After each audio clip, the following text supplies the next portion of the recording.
कुछ तो लोग कहेंगे, लोगों का काम है कहना।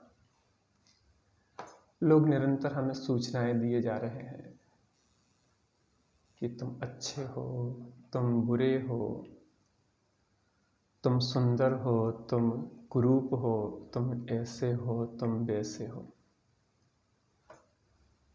लोगों की ज़्यादा चिंता नहीं करना।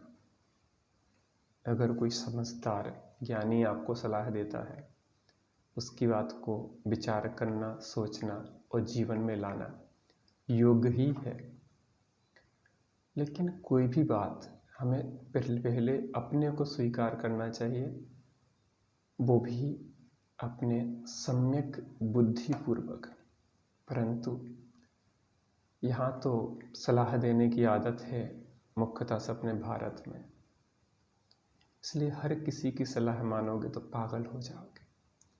यूट्यूब पे भी इतने सारे लोग बैठे हुए हैं जो सलाह निरंतर दिए जा रहे हैं। देखो, मैं भी आपसे जो बात कहता हूँ, पहली बात गुरुजनों से जो सीखा है, जिनवाणी से जो सीखा है, देवशाद गुरु की भक्ति से जो प्राप्त किया है, वह कहता हूँ।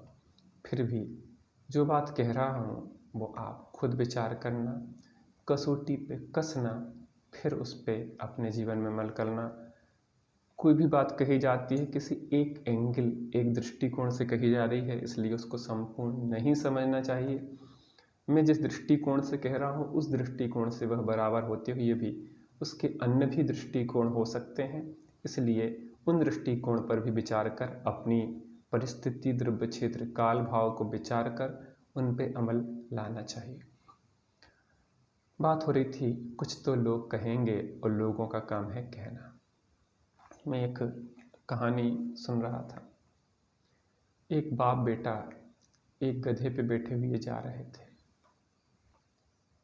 कुछ ही आगे अगले गांव तक जब वह गए तो वहाँ पे कुछ लोग मिले। उन्होंने कहा, कैसे क्रूर बाप बेटे हैं, बेचारे गधे को मारे डाल रहे हैं। उन्होंने सोचा कि दोनों बैठे हैं, एक उतर जाता है। बेटा गधे पे बैठा रहा, बाप नीचे चलने लगा। अगला गांव आया, कुछ लोग थे वहाँ पे गांव में। उनने कहा कि कैसा क्रूर बेटा है, कैसा निर्दयी बेटा है कि पिता तो जमीन में चल रहा है और स्वयं गधे पे बैठा हुआ है। बेटा ने सोचा कोई बात नहीं, पिताजी को बिठाल देते हैं, मैं नीचे चलता हूँ। पिताजी गधे पे बैठ गए, पुत्र नीचे चलने लगा। अगले गांव गए, कैसा क्रूर पिता है, छोटे से बच्चे को ज़मीन में पैदल चला रहा है, खुद गधे पे लदा हुआ है। पिता पुत्र ने सोचा अब कोई उपाय दूसरा दिखाई नहीं देता, गधे को ही अपन टांग लेते हैं। दोनों ने गधे के चारों पांव बांधे और एक डंडे पे लटका के बाप बेटा गधे पे कुल कंधे पे लेके चलने लगे। अगले गांव गए, कैसे मूर्ख है, जिस गधे पे सवारी करना चाहिए थी उस गधे को ही कंधे पे टांगे हुए घूम रहे हैं। यह दुनिया है। कुछ तो लोग कहेंगे और लोगों का काम है कहना। लोग लगातार कहे जा रहे हैं आपके बारे में, आप किस किस की बात मानेंगे, आप पागल हो जाएंगे। हाँ, मनमानी भी नहीं करना है। अपनी बुद्धि नहीं चले तो बुद्धिमानों की मानना भी है, लेकिन ज्ञानियों की मानना है, हर किसी की नहीं मानना। हर किसी की मानने चलेंगे तो हम जी नहीं पाएंगे। और उन मूर्खों की तो बिल्कुल नहीं मानना है जिनमें खुद का ही विवेक और बुद्धि नहीं है। सबसे अच्छे निर्देशक सच्चिदेव शास्त्र गुरु हैं, जिनवाणी को पढ़ें। जिनवाणी में हर चीज़ का समाधान है। हमारा लौकिक जीवन, हमारा पारिवारिक जीवन, हमारा सामाजिक जीवन कैसा होना चाहिए, सब कुछ सिखाया है।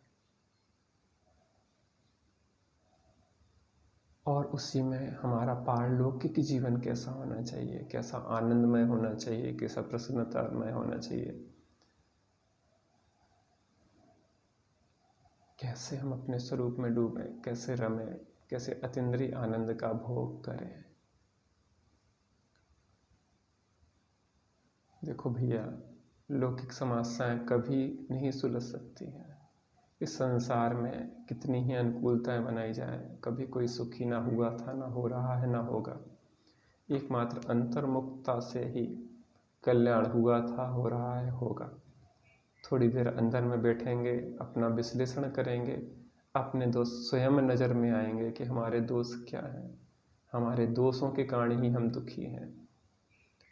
अब अंदर में देखने का प्रयत्न करेंगे तो वो बाधाएं समझ में आएंगी कि जो बाधाएं हमें आत्म साधना में विघ्न कर रहे हैं। इसलिए जीवन बहुत बहुमूल्य है।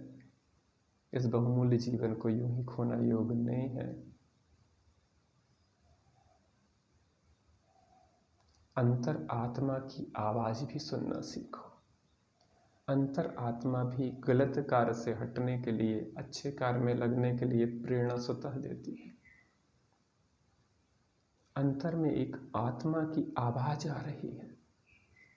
जब हम गलत कार्य करते हैं तो कंपन शुरू हो जाता है। झूठ बोलते हैं तो वाणी कांपने लगती है। चोरी करते हैं तो हाथ कांपते हैं, हृदय धड़कता है तेजी से।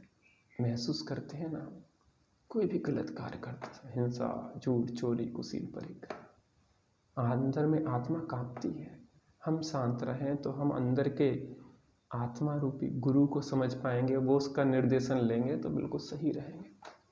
जब हम अच्छा कार्य करते हैं तो अंदर में प्रफुल्लता देती है, बहुत अच्छा, वो हमें प्रोत्साहित करती है। अंतरात्मा बहुत अच्छा कर रहे हैं। जब हम किसी के साथ भला करते हैं तो अंदर में प्रसन्नता होती है। जब किसी को बुरा करते हैं तो अंदर में दुख, खेद, पीड़ा होती है। किसी बाहर के निर्देशक की उतनी ज़रूरत नहीं है। ठीक है, गुरुजनों का निर्देशन भी जरूरी है, हमारी बुद्धि जब तक नहीं चल रही।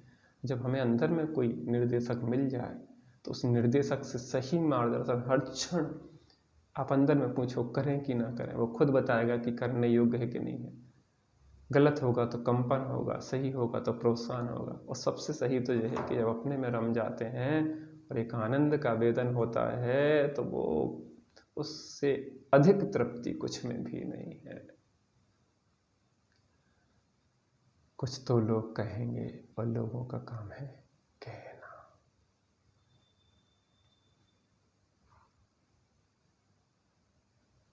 लोगों को छोड़िए, देव सद्गुरु की सुनिए, अंतर आत्मा की सुनिए, अवश्य ही सही मार्गदर्शन मिलेगा। जीवन अत्यंत आनंद से भर जाएगा। मेरी शुभकामनाएं आपके साथ हैं। आपका और हम सभी का जीवन लौकिक और पारलौकिक रीति से अत्यंत सुंदर और आनंदमय है। इसी मंगलमय भावना से जय जय।